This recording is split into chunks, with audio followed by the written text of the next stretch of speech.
بسم اللہ الرحمن الرحیم۔ السلام علیکم ڈیئر اسٹوڈنٹس، میں آپ کے ساتھ ہوں، آپ کی استاد Sadia Iram, government degree college Majeed ایساری کراچی۔ جی اسٹوڈنٹس، کیسے ہیں آپ سب کی خیر و عافیت اور صحت و سلامتی کے لیے بہت ساری دعائیں۔ سب سے پہلے اسٹوڈنٹس، حسب معمول آپ لوگ اپنی اٹینڈنس ریکارڈ کروا دیجئے تاکہ ہم اپنے سبق کا باقاعدہ آغاز کریں۔ امید ہے کہ آپ لوگوں نے اپنی اٹینڈنس ریکارڈ کروا دی ہوگی۔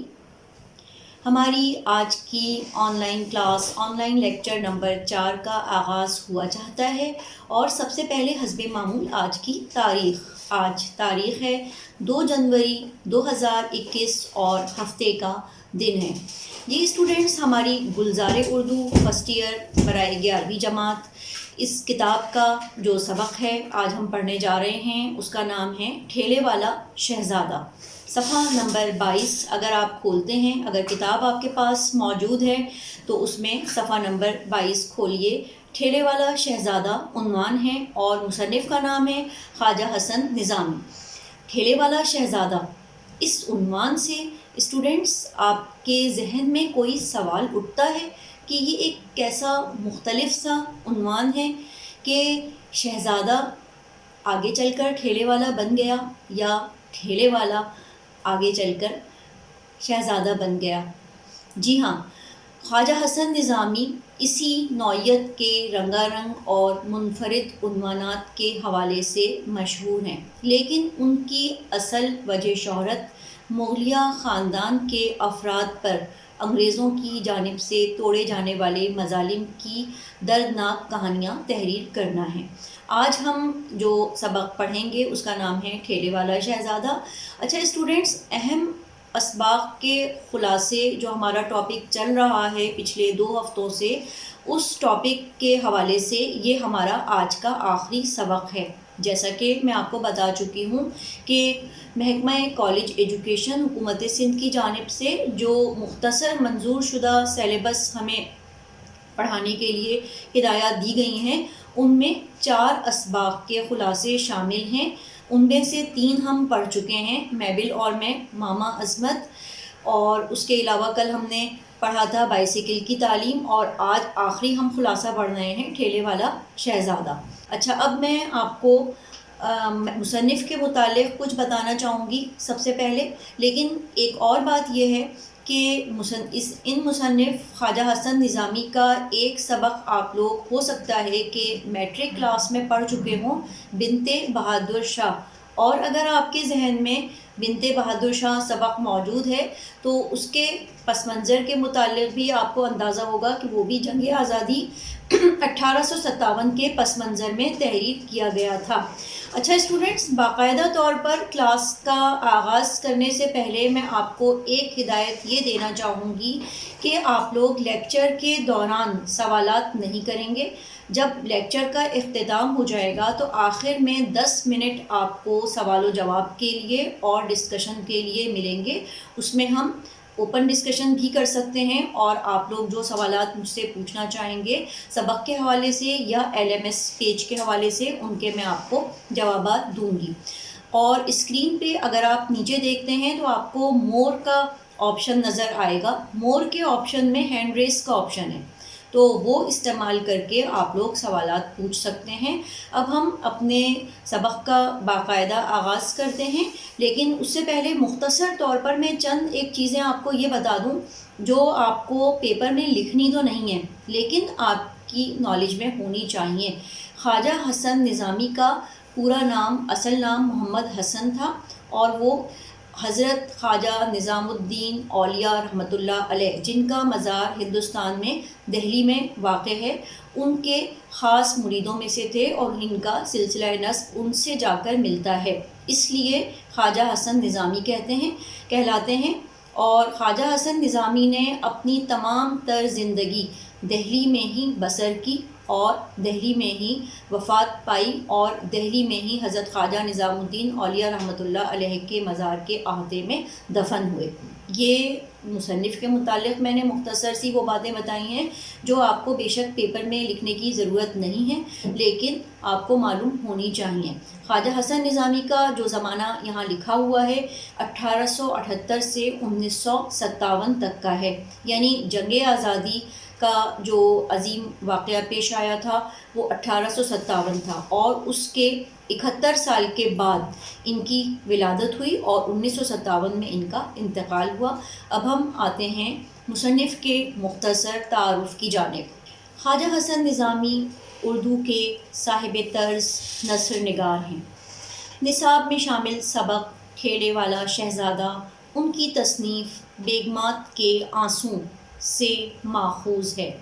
خواجہ حسن نظامی کو اردو کا البیلا، انشا پرداز اور مصور فطرت بھی کہا جاتا ہے۔ اس کتاب میں انہوں نے جنگ آزادی سن 1857 کے بعد خاندان مغلیہ کے افراد پر انگریزوں کی جانب سے توڑے گئے ظلم و ستم کی نہایت سچی عکاسی کی ہے۔ خواجہ صاحب کی تحریروں میں سوز و گداز نمایاں خصوصیت ہے۔ آپ نے دہلی کی با محاورہ زبان نہایت خوش اسلوبی سے استعمال کی ہے۔ آپ اپنی تحریروں کے ہمہ رنگ عنوانات کے حوالے سے شہرت رکھتے ہیں۔ آپ کی مشہور تصانیف بیگمات کے آنسوں، غدر دہلی کے افسانے، بہادر شاہ کا مقدمہ اور سیپارہ دل ہیں۔ یہ تھا اسٹوڈنٹس مصنف کا مختصر تعارف جو آپ اپنے پیپر میں لکھ سکیں گے۔ اس کے بعد اسٹوڈنٹس ہم سبق کے خلاصے کی جانب آتے ہیں۔ اس سبق کا خلاصہ کچھ یوں ہے کہ جنگ آزادی 1857 کے طویل عرصے بعد دہلی کی تعمیر نو کے آغاز میں 11 مئی 1917 کو یہ واقعہ پیش آیا کہ ایک بوڑھا ٹھیلے والا سخت گرمی میں اپنے ٹھیلے پر اینٹیں لے کر دہلی کی طرف جا رہا تھا۔ اس کا چہرہ گرد و غبار سے اٹا ہوا تھا۔ ٹھیلے والے کو پیچھے سے ایک موٹر کے ڈرائیور نے ہارن دیا، لیکن ٹھیلے والا چونکہ بہرا تھا اس لیے وہ سن نہیں سکا اور موٹر کی ٹھیلے سے ٹکر ہو گئی۔ موٹر کے ڈرائیور اور مالک نے غریب ٹھیلے والے کو مارنا شروع کر دیا۔ آخر کار ٹھیلے والے نے بھی بیل کو ہانکنے والے چابک سے موٹر کے مالک کا سر پھاڑ دیا اور ڈرائیور کو بھی زخمی کر دیا۔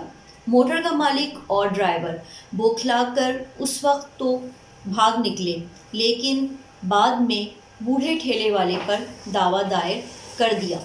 جی اسٹوڈنٹس، یہاں ہم نے جو ٹھیلے کے متعلق پڑھا ہے، آپ کے ذہن میں ہو سکتا ہے کہ سوال پیدا ہو رہا ہو کہ ٹھیلا کیا ہوتا ہے، اور اگر آپ کے ذہن میں اس سوال کا جواب آ رہا ہو تو وہ یقیناً یہ ہوگا کہ ٹھیلا وہ ریڑھی ہوتی ہے جسے ہاتھ سے چلایا جاتا ہے اور اس کے اوپر سامان بیچا جاتا ہے۔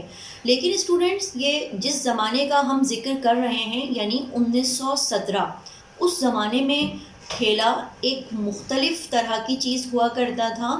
یعنی ٹھیلے کی شکل ویسی نہیں ہوتی تھی جیسی کہ آج آپ کو نظر آتی ہے، بلکہ اس میں 2 بیلوں کی مدد سے کھینچے جانے والا ایک چھکڑا یعنی کارٹ نما چیز ہوا کرتی تھی، اور وہ سامان کو ایک جگہ سے دوسری جگہ لے جانے کے کام آتا تھا۔ تو اسی وجہ سے اس میں بیل کو ہانکنے والے چابک کا ذکر بھی کیا گیا ہے۔ اب آپ لوگ سمجھ گئے ہوں گے کہ ٹھیلے والا جو ٹھیلا لے کر جا رہا تھا یعنی وہ اپنے بیلوں کو ہانکتا ہوا جا رہا تھا، اور اس کے ہاتھ میں بیلوں کو ہانکنے والا چابک بھی تھا، اور اس ٹھیلے کو 2 بیل چلایا کرتے تھے۔ اب ہم آگے چلتے ہیں۔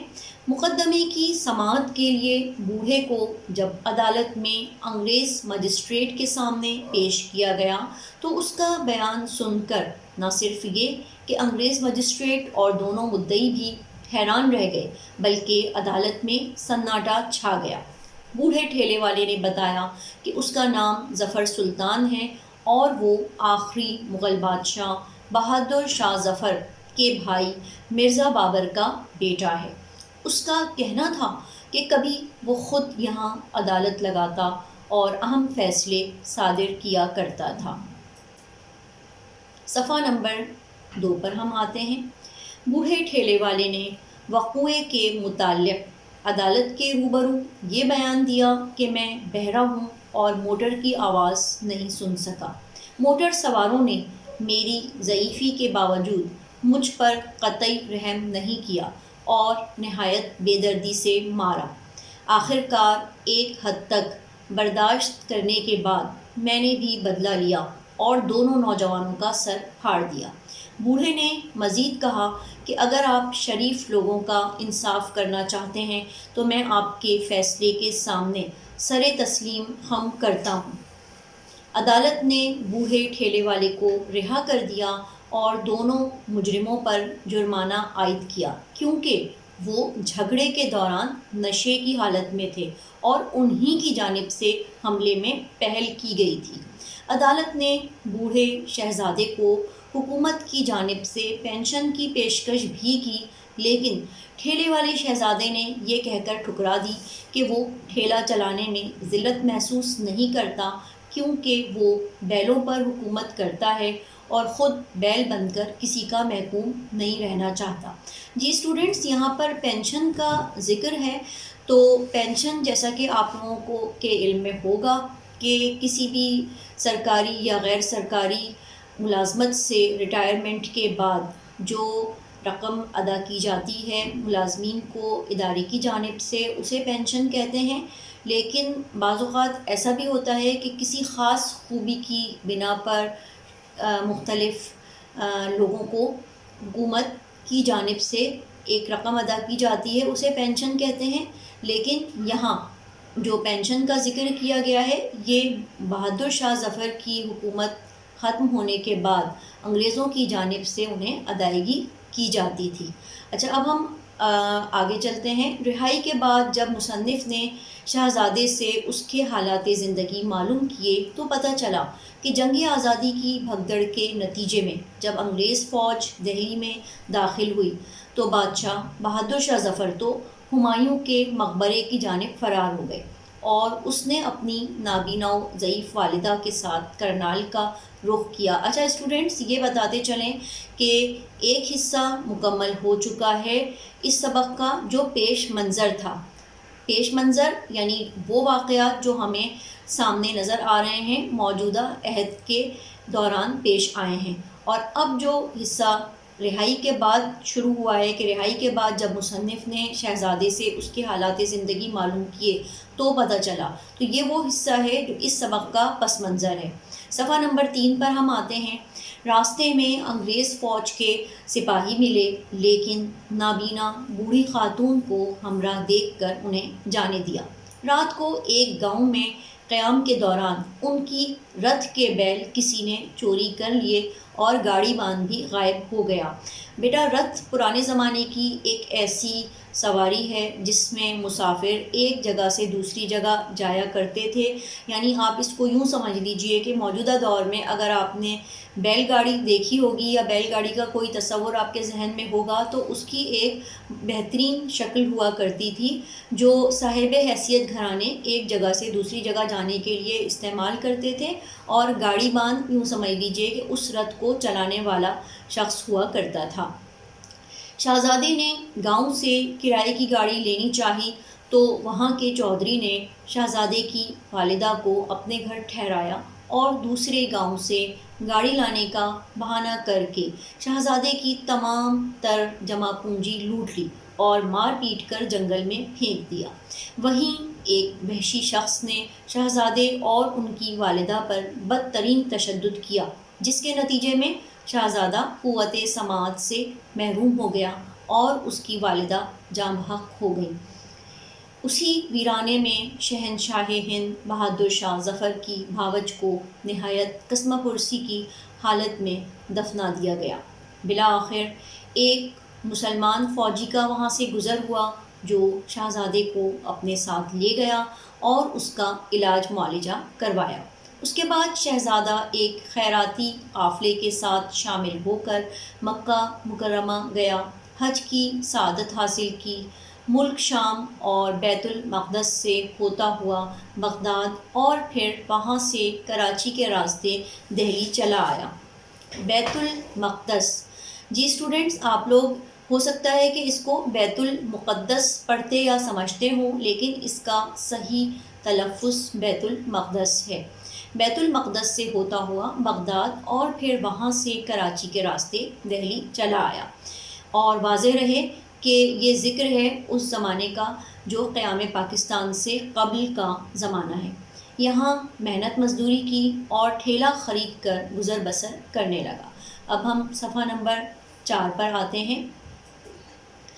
مصنف نے جب شہزادے سے اس واقعے کو لکھنے کی اجازت طلب کی تو شہزادے نے اجازت دیتے ہوئے کہا کہ یہ ضرور لکھنا کہ گزرے ہوئے وقت میں پیش آنے والی ہر راحت و تکلیف جھوٹی اور بے اصل ہے، لیکن اس میں عبرت موجود ہے۔ اس کے ساتھ ہی ہمارے خلاصے کا اختتام ہوا۔ چند باتیں میں آپ کو یہ بتانا چاہوں گی۔ ایک بار پھر خلاصہ تحریر کرنے سے متعلق اہم ہدایات میں سے ایک اہم بات یہ ہے کہ خلاصہ دیے گئے سبق کا 1/3 ہونا چاہیے، پیراگرافز کی صورت میں ہونا چاہیے، زمانہ ماضی میں تحریر کیا ہوا ہونا چاہیے، اور خلاصے کو تحریر کرتے وقت سبق کے جملے جوں کہ تم نہیں لکھنے چاہیے۔ جیسا کہ ہم نے صفحہ نمبر 4 پہ جو اختتام سے قبل ہم نے ایک بات لکھی ہے، اس میں ہم نے اپنے الفاظ میں اس کو تحریر کیا ہے۔ ایسا نہیں ہے کہ ہم آخری جو الفاظ یا آخری جملے ہوتے ہیں انہیں ہم انورٹڈ کاماز میں لکھ کر جوں کہ تم خلاصے میں تحریر کر دیں، یہ خلاصہ نگاری کے اصولوں کے خلاف ہے۔ اسی طرح خلاصے میں اشعار تحریر کرنا خلاصہ نگاری کی روح کے منافی ہے۔ اگر آپ لوگوں کے ذہن میں کوئی سوال ہو تو ہم اس لیکچر کے اختتام پر سوال و جواب کا سیشن کریں گے، اس میں آپ سوال پوچھ سکتے ہیں۔ جی اس کے بعد اسٹوڈنٹس میں آپ سے کچھ مختصر سوالات پوچھنا چاہوں گی۔ MCQs کے لیے تیار ہو جائیے۔ نصاب میں شامل مضمون کھیلے والا شہزادہ، ان کا تحریر کردہ ہے۔ آپشنز دیے گئے ہیں: سر سید احمد خان، شبلی، حالی، خواجہ حسن نظامی۔ جی میرے پاس جوابات آنا شروع ہو گئے ہیں۔ ربیہ، وانیہ، انہوں نے درست جوابات دیے ہیں۔ ماہین، سارہ، منہال، امیمہ، ان کے جوابات درست ہیں۔ یعنی جی اسٹوڈنٹس جو جوابات میرے پاس آ رہے ہیں ان میں خواجہ حسن نظامی بالکل درست جواب ہے۔ اب ہم آتے ہیں سوال نمبر 2 اگلے سوال کی جانب۔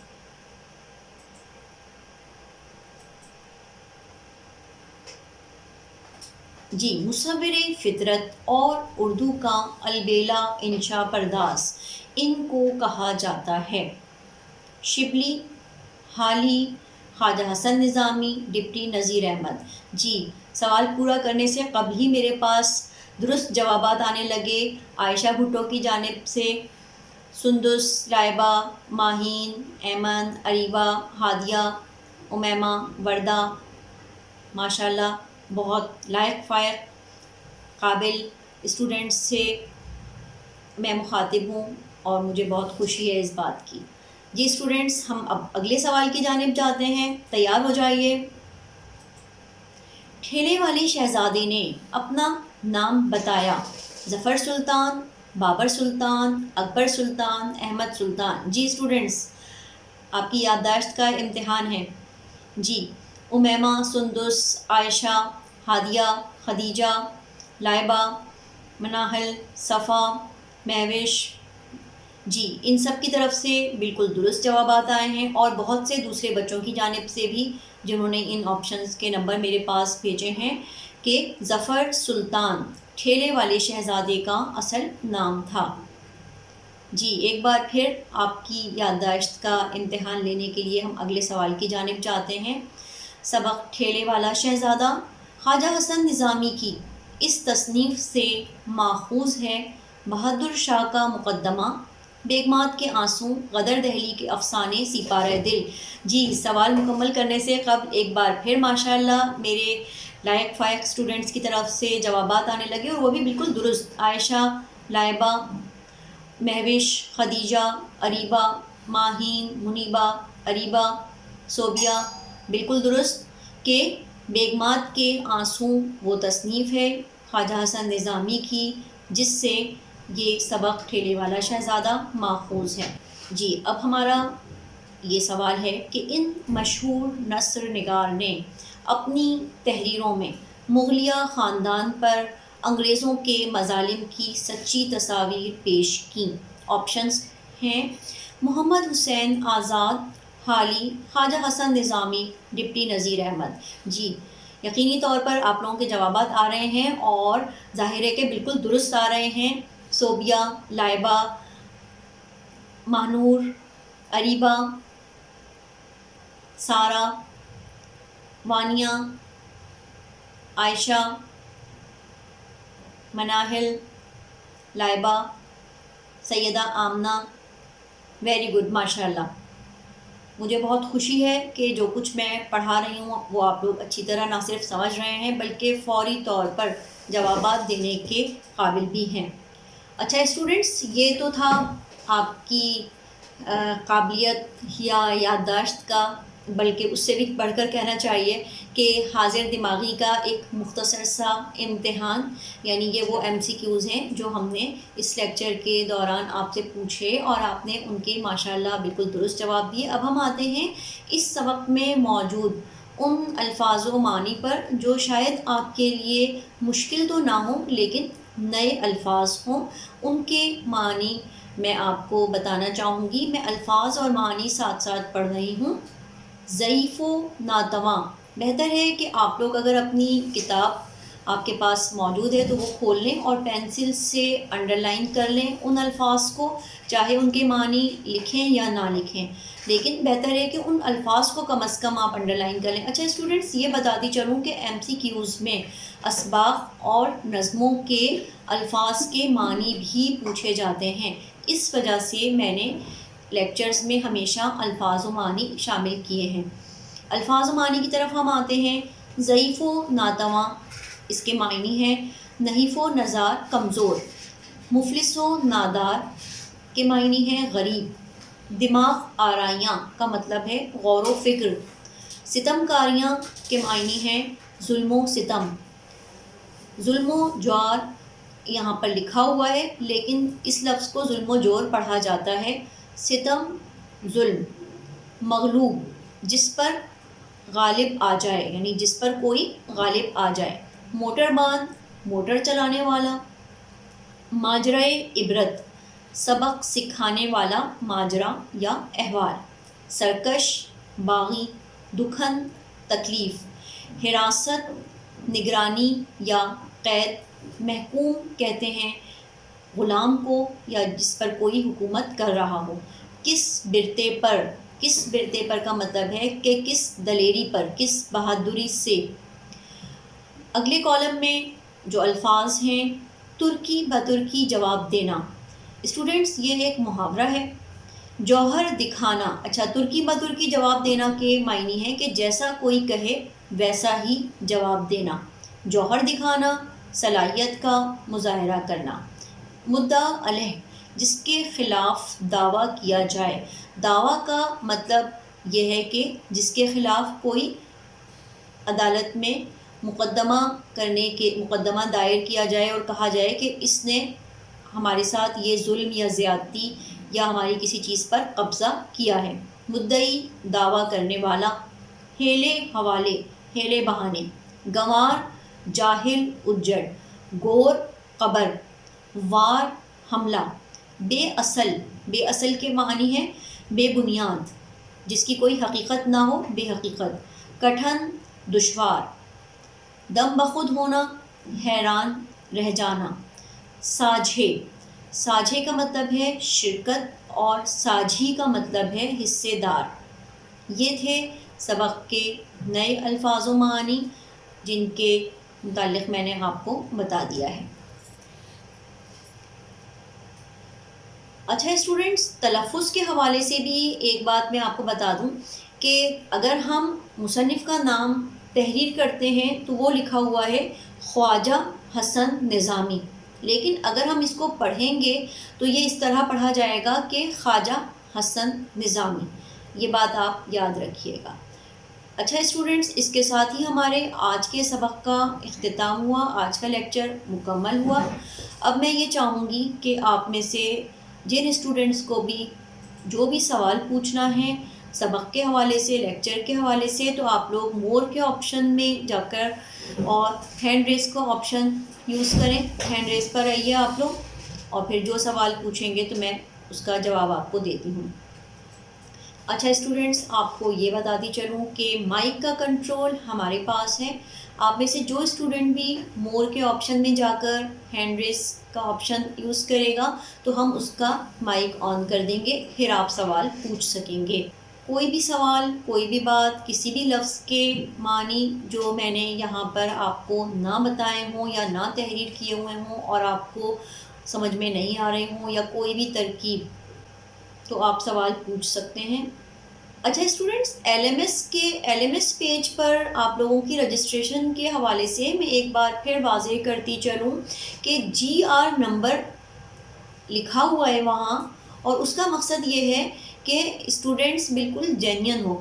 لیکن اگر آپ کے کارڈ پر جی آر نمبر نہیں لکھا ہوا ہے، صرف رول نمبر لکھا ہوا ہے، تو وہی رول نمبر آپ ٹائپ کر کے سینڈ کر دیجئے تو وہ جی آر نمبر کا متبادل قرار پائے گا، یعنی آپ کی شناخت کے لیے وہ نمبر کافی ہے، رول نمبر.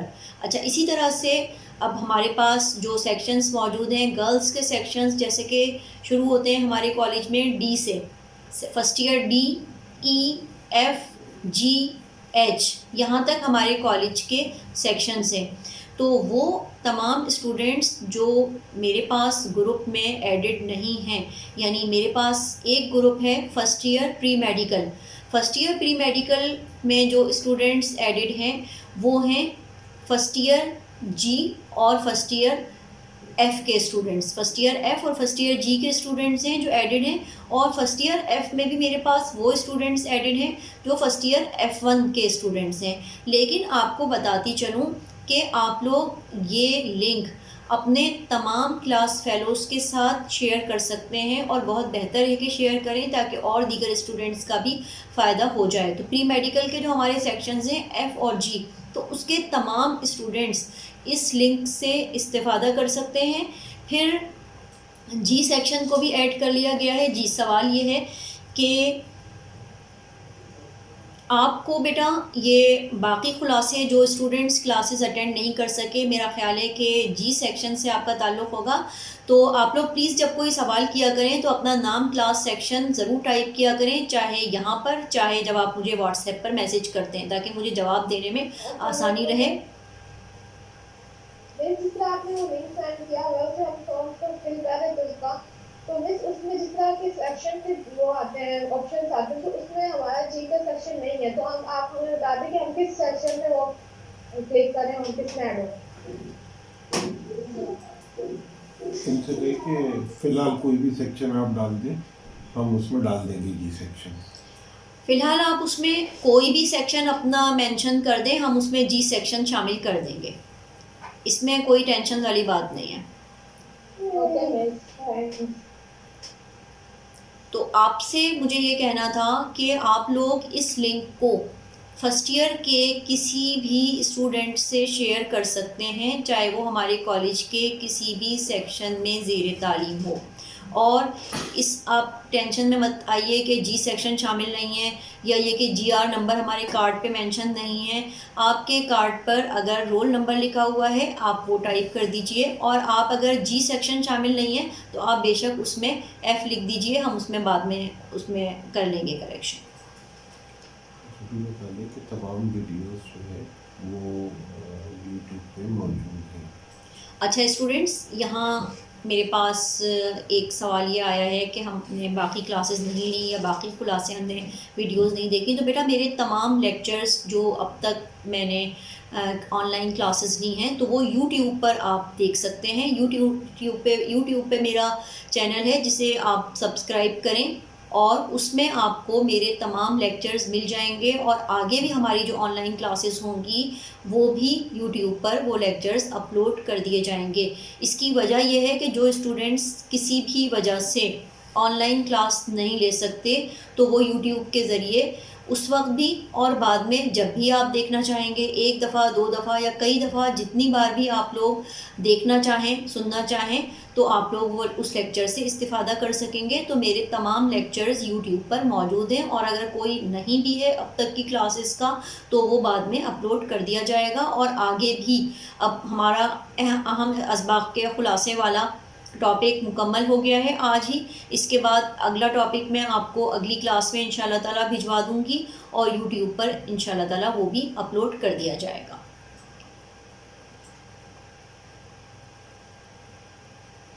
اچھا اسٹوڈنٹس، میرے جو لیکچر ہوئے ہیں ان میں سے لیکچر 1 تھا میبل اور میں، جو یوٹیوب پر موجود ہے. اس کے بعد میں نے اگلا لیکچر دیا تھا ماما عظمت کا خلاصہ، اور کل ہم نے پڑھا تھا بائیسیکل کی تعلیم، اور آج ہم نے جو سبق پڑھا ہے وہ ہے ٹھیلے والا شہزادہ. تو یہ تقریباً تمام خلاصے ہمارے یوٹیوب پر موجود ہیں. جی ہاں، یہی 4 خلاصے ہیں جو ایگزام میں آئیں گے. مجھ سے سوال یہ پوچھا گیا ہے کہ جو خلاصے آپ نے کروائے ہیں وہی ایگزام میں لکھیں یا آئیں گے، تو بیٹا وہی آپ کو لکھنے ہیں. اچھا LMS پر انٹر کا کیا ایڈوانٹیج ہے؟ جی LMS پر انٹر ہونے کا یہ ایڈوانٹیج ہے کہ اس پر آپ کو میرے تمام تر notes, MCQs، online quizzes, تمام لیکچرز اور ہر لحاظ سے آپ کو مدد اور رہنمائی تعلیمی معاملات میں مل جائے گی.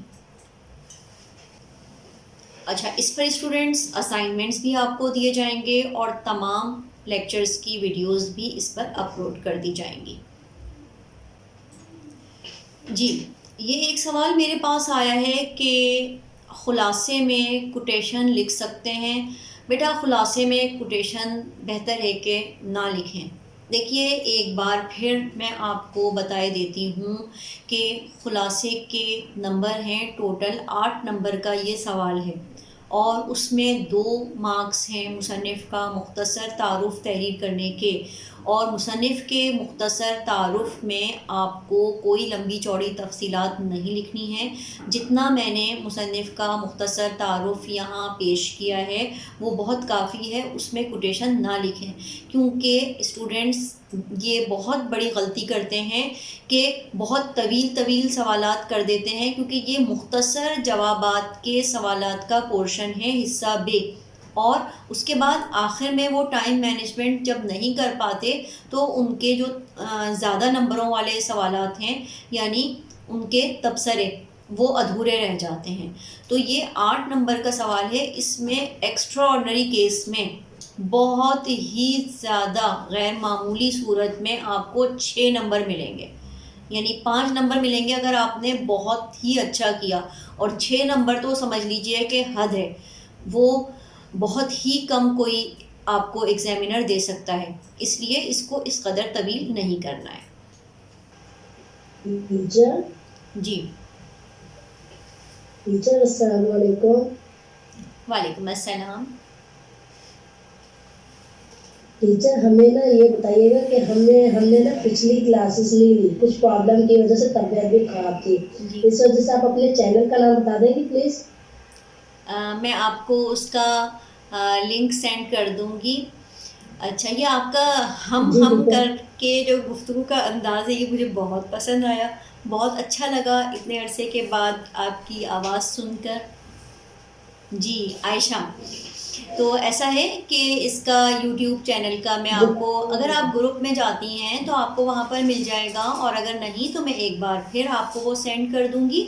اس میں آپ کو میرے تمام پچھلے لیکچرز اور خلاصے مل جائیں گے، اور آئندہ بھی جو ہمارے لیکچرز ہوں گے وہ بھی آپ کو یوٹیوب پر مل جائیں گے. یوٹیوب پر اپلوڈ کرنے کا مقصد یہی تھا کہ جو اسٹوڈنٹس کلاسز نہیں لے سکے ہیں یا نہیں لے سکتے، کیونکہ ظاہر ہے کہ ایک ایک دن میں آپ لوگوں کی 5 کلاسز ہوتی ہیں، تو اگر کسی بھی مجبوری کی وجہ سے آپ لوگ کلاس نہیں لے پاتے تو آپ لوگ یوٹیوب پر وہ لیکچر دیکھ سکتے ہیں اور اس سے استفادہ کر سکتے ہیں. تو آج کا لیکچر بھی بیٹا یوٹیوب پہ چلا جائے گا. اچھا اسٹوڈنٹس، یوٹیوب کا لنک آپ کو میں ایک بار پھر آج کے لیکچر کے ساتھ یوٹیوب کا جو لنک ہے وہ میں گروپ میں سینڈ کر دوں گی جو آج ہمارا لیکچر ہو گیا ہے. اور آپ کو یہ کہنا چاہوں گی کہ یوٹیوب پر اپلوڈ کرنے کا مقصد یہ ہے کہ کوئی اسٹوڈنٹ اگر کسی بھی مجبوری کی وجہ سے لیکچر اس کا مس ہو جاتا ہے تو وہ یوٹیوب سے استفادہ کر سکتا ہے، لیکن اس کا مطلب یہ نہیں ہے کہ آپ کلاس نہ لیں، کیونکہ کلاس لے کر شاید آپ کو اندازہ ہوا ہوگا کہ کلاس لینے سے جو آپ کی انٹریکٹیو لرننگ ہوتی ہے، یعنی میرے ساتھ آپ کا جو انٹریکشن ہوتا ہے، جو بات چیت ہوتی ہے، جو کچھ میں آپ کو آمنے سامنے سمجھاتی ہوں، تو ظاہر ہے کہ یوٹیوب پر وہ سب کچھ نہیں ہوتا. وہاں پر صرف لیکچر کی ویڈیو ریکارڈنگ یا آڈیو ریکارڈنگ ہوتی ہے.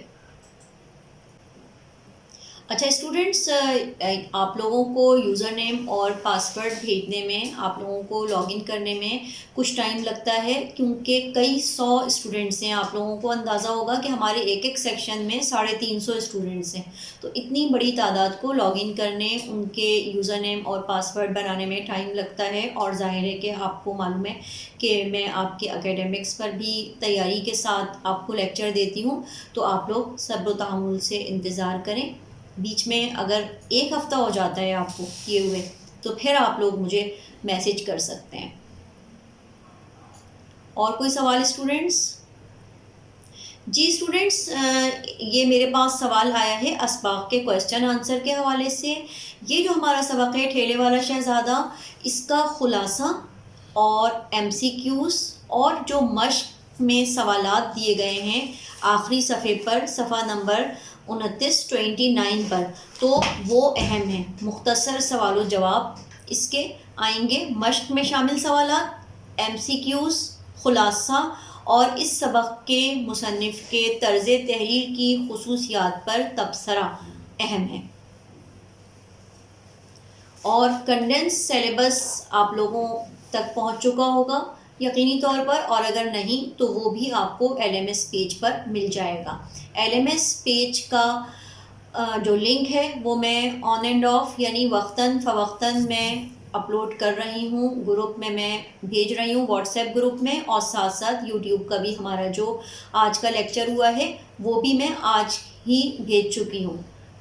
کل آج کے لیکچر کا نہیں بلکہ کل ہمارا جو لیکچر ہوا تھا بائسیکل کی تعلیم، اس کا میں آپ لوگوں کو بھیج چکی ہوں، اور آج کا بھی انشاءاللہ تعالی جلد آپ تک پہنچ جائے گا. خلاصے اور کویسچن آنسر میں چوائس ہوتی ہے، بالکل آپ کی بات درست ہے، اور میں آپ لوگوں کو یہ ہدایت کروں گی کہ کویسچن آنسر سے بہتر ہے کہ آپ لوگ خلاصے کی تیاری کیجیے، اس لیے کہ جو اتنے سارے اسباق ہیں ان کے اتنے سارے سوال جواب ہیں، تو ان میں سے نہ جانے کون سے سوال و جواب آ جائیں، تو بہتر یہ ہے کہ آپ لوگ خلاصوں کی تیاری کریں. کوئی اور کلاس میں سوال باقی ہے اسٹوڈنٹس؟ کسی بھی حوالے سے مصنف کے تعارف، خلاصے، ایم سی کیوز، الفاظ معنی کے حوالے سے، ایل ایم ایس پیج یا یوٹیوب کے حوالے سے اگر کوئی سوال ہے تو پوچھ لیجئے، کیونکہ ہماری کلاس کا وقت ختم ہوا چاہتا ہے. اسٹوڈنٹس، ہماری کلاس کے جو دن مقرر ہیں وہ ہفتے کے آخری 2 یا 3 دن ہیں، یعنی جمعرات، جمعہ، ہفتہ، ان 3 دنوں میں سے کوئی سے بھی 2 دن ایسے ہوں گے جب ہماری اردو کی کلاس ہوا کرے گی، اور ٹائم اس کا یہی ہوا کرے گا 12 سے 1 بجے تک. اور خواجہ حسن نظامی کو مصور غم نہیں کہا جاتا بلکہ مصور فطرت کہا جاتا ہے. مصور غم کہا جاتا ہے علامہ راشد الخیری کو. اور نثر نگاروں کے تبصروں پر الگ سے لیکچر ہوں گے. یہ میرے پاس سوال پوچھا گیا ہے، اسی کا میں آپ کو جواب دے رہی ہوں کہ نثر نگاروں کے طرز تحریر کی خصوصیات پر جو تبصرہ ہے اس کے الگ سے لیکچر بھی ہوں گے، اور اس کے آپ کو نوٹس بھی ایل ایم ایس پیج پر مل جائیں گے، اور لیکچر میں بھی ظاہر ہے کہ مل جائیں گے. اور اہم نثر نگار کون سے ہیں یہ بھی آپ کو پتہ چل جائے گا، کیونکہ اس دفعہ سلیبس مختصر کر دیا ہے تو ہمارے پاس صورتحال بہت واضح ہے کہ کون سے شاعروں اور کون سے نثر نگاروں پر تبصرے آئیں گے۔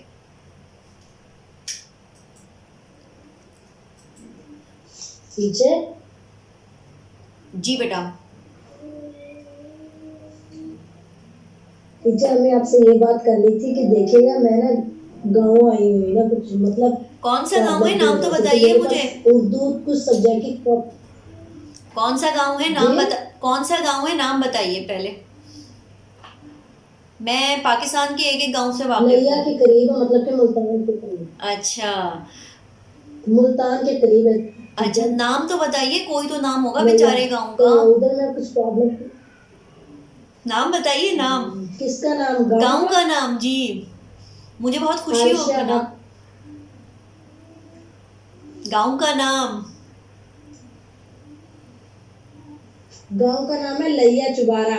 اچھا چلیں، مجھے بہت خوشی ہوتی ہے اپنے پیارے وطن کے کسی بھی چھوٹے سے چھوٹے گاؤں دیہات کا نام سن کر، اس لیے آپ سے پوچھ رہی ہوں، مجھے بہت خوشی ہوئی کہ اتنی دور سے آپ مجھ سے مخاطب ہیں۔ جی اب بتائیے، اب سوال کیجیے اپنا پورا۔ سوال بھول گئی؟ اسی طرح جب آپ لوگ لیکچر کے درمیان سوالات کرتے ہیں نا تو میں بھی ڈسٹریکٹ ہوتی ہوں۔ کتابیں وغیرہ نہیں لے کر گئی، کوئی مسئلہ نہیں ہے، ہم ہیں نا آپ کے ساتھ، مجسم کتاب۔ چیزیں آپ کیا میں اس کی اسکرین شاٹ وغیرہ لے سکتے ہیں، ریکارڈنگ کر سکتے ہوں؟ بیٹا ایل ایم ایس پیج ہے نا، ایل ایم ایس پیج پر آپ اپنی رجسٹریشن کروا لیجئے، تو اس پر آپ کو بس مختصر سی معلومات دینی ہے، آپ کا فل نیم، آپ کا کلاس، آپ کی سیکشن اور آپ کا رول نمبر۔ کچھ یاد ہے آپ کو یا نہیں؟ جی سیکشن وغیرہ مجھے یاد ہے ٹیچر۔ ٹھیک ہے، تو وہ آپ انٹر کر دیں تو اس پر آپ کو مکمل ہر چیز مل جائے گی۔ جی ٹیچر۔ اور ای میل آئی ڈی بیٹا سب سے جو اہم ترین چیز ہے وہ ای میل آئی ڈی ہے، جب تک ای میل آئی ڈی نہیں ہوگی تو ظاہر ہے کہ آپ کیسے رجسٹر ہو سکیں گی، صحیح؟ جی ٹھیک ہے، تو آپ کی ای میل آئی ڈی تو کوئی ہوگی نا، وہ آئی ڈی جو ورکنگ میں ہو، ٹھیک ہے، وہ آپ کو انٹر کرنی ہوگی اس میں۔ ایل ایم ایس پر آپ کو ہر چیز مل جائے گی، اگر آپ کوئی کتاب نہیں بھی لے کر آئی ہیں اپنے ساتھ تو بھی۔ اور دوسری بات یہ ہے کہ جب میں لیکچر دے رہی ہوں آپ کو سن رہی ہیں تو آپ کا کام ہو جائے گا انشاءاللہ۔ ٹھیک ہے ٹیچر۔ جی یہ مجھ سے سوال پوچھا گیا ہے کہ بیٹا یہ جو لفظ آپ نے پوچھا ہے یہ آپ کی کتاب میں کس صفحے پر ہے؟ اچھا یہ صفحہ نمبر 26 پہلا پیراگراف دوسری لائن ہے، اس میں لفظ لکھا ہوا ہے بکچیاں۔ بکچیاں کو بیٹا آج کل کے دور کے لحاظ سے آپ پاؤچ کے معنی میں لے سکتے ہیں، جس طرح پاؤچز ہوتی ہیں کہ جو ایک ڈوری سے کھل بند ہو سکتی ہیں، ایک چھوٹا سا تھیلا ہینڈ بیگ کی طرز کا پرانے زمانے میں کپڑے کا بنا ہوا ہوتا تھا، بس اس کی جدید شکل آج کل جو پاؤچز آپ لوگ دیکھتے ہیں زیادہ تر، بلکہ آج کل تو میچنگ پاؤچز بن رہی ہیں جو ایک ڈوری کے ذریعے کھل جاتی ہیں اور بند ہو جاتی ہیں، اور اس میں آپ اپنا ضروری سامان رکھ سکتے ہیں، تو اسے بکچی کہا جاتا ہے، اور بکچی کی جمع ہے بکچیاں، بکچی اور بکچی کی جمع ہے بکچیاں، ٹھیک ہے؟ Got it? سمجھ میں آ گیا بیٹا؟ اچھا اسٹوڈنٹس، یہ میرے پاس سوال آیا ہے کہ ایل ایم ایس پر ایم سی کیوز اوپن نہیں ہو رہے، تو دراصل اس کا کچھ ٹیکنیکل ایشو ہے اور کچھ دنوں میں ہم اس کو سالو کر لیں گے تو پھر وہ اوپن ہو جائیں گے۔ اس کی ٹیکنالوجی ہم نے کچھ چینج کی ہے، جس طرح سے ہم نے پہلے بنائے تھے اب اس کی ٹیکنالوجی ہم نے چینج کی ہے، تو کچھ دنوں میں وہ کھل جائیں گے۔ اور کوئی سوال اسٹوڈنٹس؟ ہماری کلاس کا وقت مکمل ہوا چاہتا ہے، اس کے ساتھ ہی ہماری آج کی کلاس کا وقت مکمل ہوا۔ بہت ساری دعاؤں کے ساتھ اللہ حافظ۔